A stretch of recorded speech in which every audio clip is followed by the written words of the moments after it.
Hello नमस्कार, स्वागत है आप सभी का ज्ञानिव्या क्लासेस में। आज हम लोग पढ़ेंगे प्लेटो के बारे में। प्लेटो ये प्राचीन यूनान के एक महान दार्शनिक, गणितज्ञ और विचारक थे। इन्हें पश्चिमी दर्शन शास्त्र का जनक माना जाता है। इन्होंने इन्हें प्राचीन यूनानी राजनीतिक का भी दार्शनिक कहा जाता है। ये कल्पनावादी और आदर्श विचारक थे।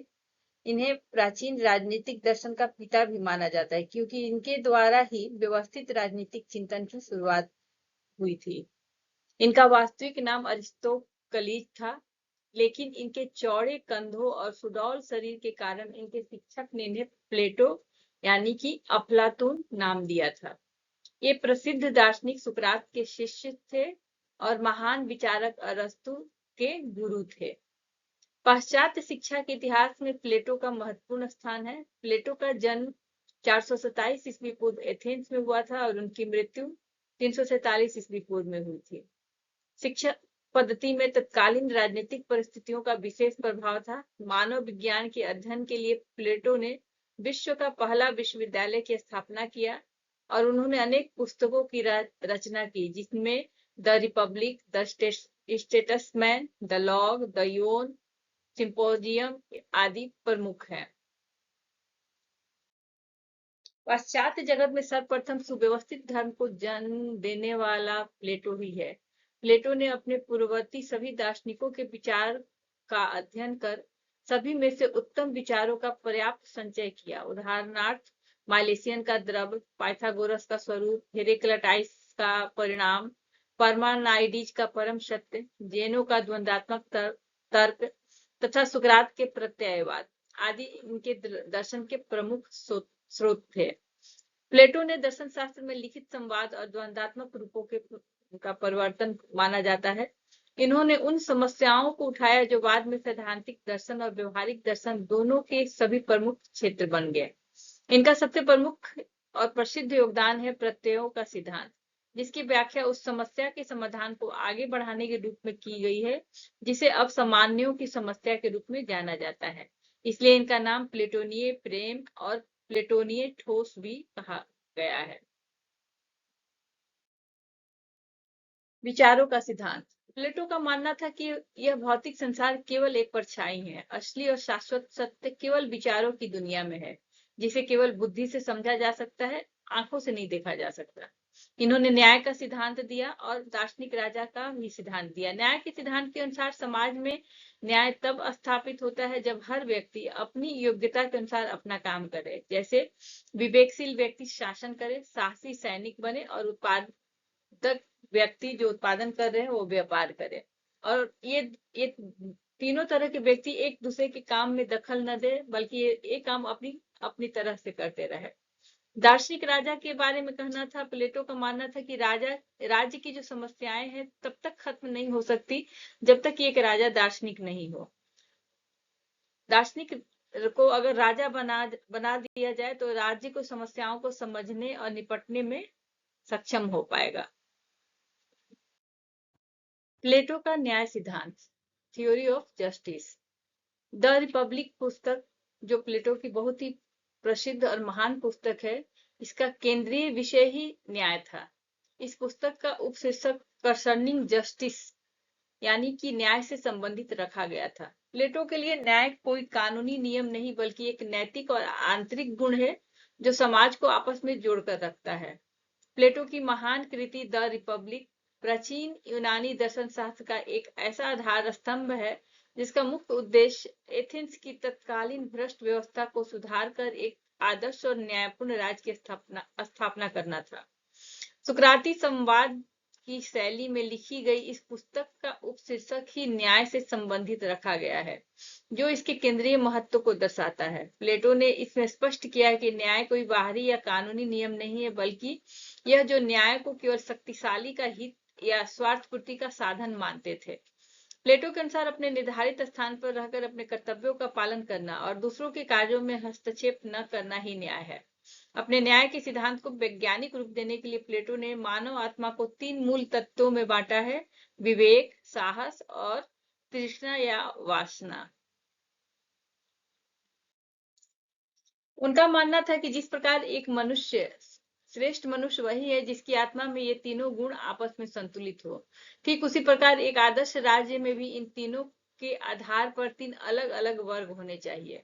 प्लेटो के अनुसार विवेक प्रधान जो व्यक्ति है उसे शासक या दार्शनिक राजा बनना चाहिए। साहस प्रधान जो व्यक्ति है उसको सैनिक वर्ग में शामिल होकर देश की रक्षा करनी चाहिए। और तृष्णा प्रधान जो व्यक्ति है उसको उत्पादक या व्यापारी वर्ग में रहकर समाज के लिए संसाधन जुटाना चाहिए। इस सिद्धांत का मुख्य नियम था कार्य विशिष्टीकरण और अहस्तक्षेप। मतलब कोई किसी के कार्य में, सबका कार्य अपने आप में विशिष्ट है और कोई किसी के कार्य में हस्तक्षेप नहीं करेगा। प्लेटो के शब्दों के में न्याय का सीधा अर्थ यह है कि समाज का प्रत्येक व्यक्ति और प्रत्येक वर्ग केवल अपनी स्वाभाविक योग्यता के अनुसार अपने निर्धारित कर्तव्यों का पालन करे, किसी दूसरे वर्ग के कार्यों में कोई भी दखल न दे। जब शासक, सैनिक और उत्पादक तीनों वर्ग पूरी ईमानदारी से अपने अपने कार्य करेंगे तब समाज में किसी भी प्रकार का टकराव नहीं होगा और राज्य में स्वतः ही न्याय की स्थापना हो जाएगी। इस तरह संक्षेप में हम कह सकते हैं कि प्लेटो का न्याय राज्य के अंगों के बीच एक सुंदर संतुलन और सावयव एकता का नाम है, जहां हर व्यक्ति अपनी क्षमता के अनुसार समाज के विकास के लिए योगदान देता है। प्लेटो के शैक्षिक विचार। प्लेटो का शैक्षिक दर्शन उनके आदर्श राज्य और न्याय के सिद्धांत की रीढ़ की हड्डी है, क्योंकि उनका मानना था कि बिना उचित शिक्षा के दार्शनिक राजा तैयार नहीं किए जा सकते और न ही समाज में न्याय की स्थापना हो सकती है। प्लेटो ने शिक्षा को राज्य के नियंत्रण में रखने का पुरजोर समर्थन दिया ताकि एथेंस की व्यक्तिगत और भ्रष्ट शिक्षा व्यवस्था को सुधारा जा सके और स्पार्टा की तरह इसे एक अनुशासित राजभक्त नागरिक तैयार किया जा सके। उनके अनुसार शिक्षा जीवन भर चलने वाली एक सामाजिक प्रक्रिया है जिसका मुख्य उद्देश्य मनुष्य की आत्मा को अंधकार से प्रकाश की ओर ले जाना है और उसमें छिपी आंतरिक शक्तियों को बाहर निकालना है। प्लेटो के शैक्षिक विचार उनके दो प्रमुख कृतियां द रिपब्लिक तथा लॉज में दिया गया है। इन्होंने अपनी पुस्तक द रिपब्लिक में एक व्यवस्थित और विस्तृत शिक्षा योजना प्रस्तुत की है, जिसे उन्होंने मुख्य रूप से दो भागों में बांटा है, प्रारंभिक शिक्षा और उच्च शिक्षा। प्रारंभिक शिक्षा में इनका मानना है कि 6 से 20 वर्ष तक के आयु के सभी बच्चों के लिए अनिवार्य हो। इसमें शरीर के विकास के लिए व्यायाम और मानसिक एवं चारित्रिक विकास के लिए संगीत एवं साहित्य की शिक्षा शामिल है थी। 18 से 20 वर्ष की आयु में सभी युवाओं को अनिवार्य सैन्य प्रशिक्षण दिया जाना चाहिए, जिसके बाद 20 वर्ष की आयु में एक बड़ी छटनी होती थी। इस प्रकार परीक्षा में असफल होने वाला युवा समाज का उत्पादक और सैनिक वर्ग बनते थे, जबकि सफल होने वाले छात्र उच्च शिक्षा के लिए चुने जाते थे। उच्च शिक्षा में केवल बुद्धिमान और शासक बनने वाले युवाओं को चुना जाता था, जो 20 से 35 वर्ष की आयु तक चलती थी। इसके पहले चरण में जो शिक्षा होती थी वो 20 से 30 वर्ष में गणित, रेखागणित, ज्योतिष और संगीत के अमूर्त सिद्धांतों को सिखाया जाता था। क्योंकि प्लेटो के अनुसार गणित ही बुद्धि का शुद्ध और तीव्र बनाता है, इसलिए उन्होंने गणित पर विशेष जोर दिया था। 30 वर्ष की आयु में एक और कठिन परीक्षा होती थी, जिसे पास करने वाले छात्रों को अगले 5 वर्षों में, मतलब 30 से 35 वर्ष तक द्वंद्वात्मकता यानी शुद्ध दर्शन शास्त्र की शिक्षा दी जाती थी। इसके बाद प्लेटो की शिक्षा समाप्त नहीं होती थी, बल्कि इसके बाद 35 से 50 वर्ष की आयु तक के अगले 15 वर्षों के लिए भावी शासकों को सांसारिक अनुभवों और व्यवहारिक कठिनाइयों को झेलने के लिए समाज में छोड़ दिया जाता था और अंततः 50 वर्ष की आयु में जो हर परीक्षा में खरा उतरता था वही दार्शनिक राजा बनने का अधिकारी होता था। प्लेटो के शैक्षिक विचारों का सबसे क्रांतिकारी बात यह थी कि उन्होंने पुरुषों और महिलाओं को दोनों के लिए समान शिक्षा की वकालत की थी। रूसो ने जहां महिलाओं की शिक्षा की बात नहीं की थी, वहां प्लेटो ने महिलाओं और को पुरुषों के बराबर ही शिक्षा की देने की बात की थी, जो उस प्राचीन युग में एक बहुत ही आधुनिक सोच थी। उनका शैक्षिक दर्शन पूरी तरह से राज्य द्वारा संचालित, नियंत्रित और मुक्त था, ताकि अमीर गरीब का भेद खत्म हो सके। संक्षेप में अगर हम कहें तो प्लेटो का शिक्षा दर्शन सत्य की खोज करने वाला, आत्मा का नैतिक विकास करने वाला और एक ऐसे योग्य शासक का निर्माण करने का साधन था जो स्वार्थ से ऊपर उठकर केवल लोक कल्याण और न्याय के मार्ग पर राज्य का संचालन कर सके। प्लेटो के अनुसार शिक्षा का अर्थ। प्लेटो के अनुसार शिक्षा से उनका अभिप्राय था उस प्रशिक्षण से जिससे अच्छी आदतों के द्वारा बालकों में नैतिकता का विकास किया जा सके। उनके अनुसार शिक्षा वह पर्यटन है जो प्रौढ़ व्यक्ति बालकों की उन्नति हेतु दिया जाता है। प्लेटो ने शिक्षा को सत्यम शिवम सुंदरम की प्राप्ति का साधन माना है। उनके अनुसार शिक्षा को प्राय प्रत्येक व्यक्ति में सद्गुणों का विकास करना है और यह सद्गुण प्रमुख रूप से 4 हैं, जो बुद्धिमत्ता, साहस, संयम और न्याय माना जाता है। प्लेटो ने 2 प्रकार के संसार की कल्पना की, एक प्रत्ययों का संसार, दूसरा इंद्रियों का संसार। उन्होंने प्रत्ययों को जगत की वस्तुनिष्ठ सत्ता माना है, किंतु इंद्रियों के जगत के पदार्थ को प्रत्ययों की जगत की नकल माना है। प्रत्ययों की दुनिया का ज्ञान ही वे सच्चा ज्ञान है, ऐसा उनका मानना था और उन्होंने उसके अनुसार दृश्य जगत से दृष्टि हटाकर प्रत्ययों की दुनिया में चिंतन करना चाहिए, इस पे बल दिया था। प्लेटो ने ज्ञान को 3 रूप में बांटा था, इंद्रिय ज्ञान, इंद्रिय जन ज्ञान, समझ जन ज्ञान तथा चिंतन जन ज्ञान। शिक्षा दर्शन के मूल सिद्धांत। प्लेटो के अनुसार शिक्षा राज्य का पूर्ण नियंत्रण में हो, सभी का समान अधिकार हो और न्याय की प्राप्ति का साधन हो। प्लेटो ने शिक्षा पर निजी स्वामित्व के विरोधी थे। उनका मानना था कि शिक्षा पूरी तरह से राज्य द्वारा संचालित, नियंत्रित और मुक्त होनी चाहिए। प्लेटो ने समान अधिकार की बात की थी। प्राचीन युग में भी महिलाओं और पुरुषों दोनों के लिए उन्होंने बिल्कुल समान शिक्षा की वकालत की थी। न्याय की प्राप्ति के लिए प्लेटो ने का शिक्षा का मुख्य उद्देश्य नागरिकों का नैतिक विकास करना, उन्हें समाज के 3 वर्ग शासक, सैनिक और उत्पादक में उनकी योग्यता के अनुसार कार्य बांटना था। मानसिक और शारीरिक विकास, उनका दर्शन शरीर के लिए व्यायाम और आत्मा और मस्तिष्क के लिए संगीत एवं कला की शिक्षा पर जोर देना था। शिक्षा का उद्देश्य। प्लेटो ने शिक्षा को सृष्टि की प्रक्रिया का एक आवश्यक कार्य माना है। इसके अनुसार शिक्षा के कुछ निम्नलिखित उद्देश्य दिए हैं। उनके अनुसार शिक्षा के द्वारा बालकों में नागरिकता के गुणों का विकास करना चाहिए, राज्य की एकता की रक्षा के लिए शिक्षा देनी चाहिए, सत्यम, शिवम एवं सुंदरम के प्रति आस्था उत्पन्न करना चाहिए, नैतिकता तथा विवेक का विकास करना, मानवता के गुणों का विकास करना, अच्छे व्यक्तित्व का निर्माण करना, आदर्श समाज का निर्माण करना, मानव जीवन में संतुलित स्थापित करना और व्यक्तित्व में साम्य का विकास करना था। पाठ्यक्रम। पाश्चात्य शिक्षा दर्शन में प्लेटो ही प्रथम व्यक्ति थे जिसने पाठ्यक्रम पर कुछ व्यवस्थित विचार प्रकट किए थे। उन्होंने विभिन्न जीवन के विभिन्न भागों के लिए विभिन्न पाठ्यक्रम की व्यवस्था की बात की थी।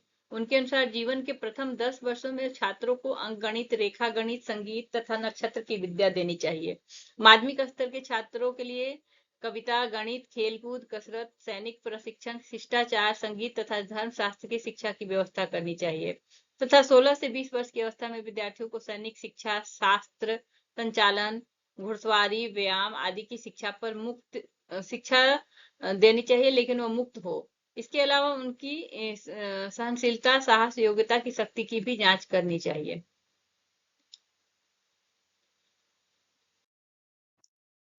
20 से 30 वर्ष तक की शिक्षा में स्त्री पुरुष 10 वर्ष तक वैज्ञानिक विषयों का अध्ययन करें।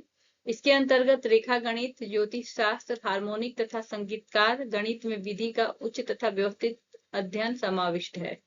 30 से 35 वर्ष तक की शिक्षा में स्त्री पुरुषों को उच्च अधिकारी बनने की योग्य शिक्षा दी जाए। इस अवस्था में भाषण में परिवर्तन करने की योग्यता, दर्शन शास्त्र, शिक्षा शास्त्र, कानून, मनोविज्ञान का अध्ययन कराया जाए। 35 से 50 वर्ष तक की शिक्षा को कोऑपरेटिव व्यवहारिक शिक्षा का काल मानते हैं।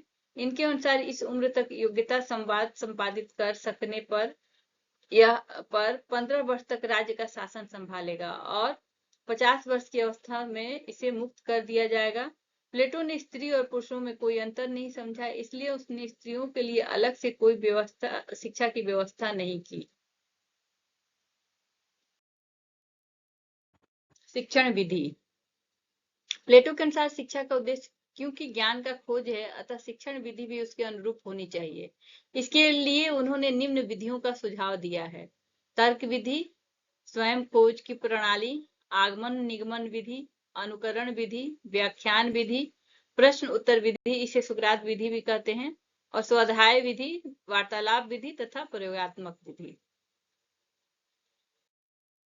शिक्षक और अनुशासन तथा विद्यालय। प्लेटो स्कूल को एक ऐसा स्थल मानते थे जहां उपयुक्त ढंग से मनुष्य का विकास होता हो। उन्होंने स्वयं भी अकेडमी नामक संस्था स्थापित की थी।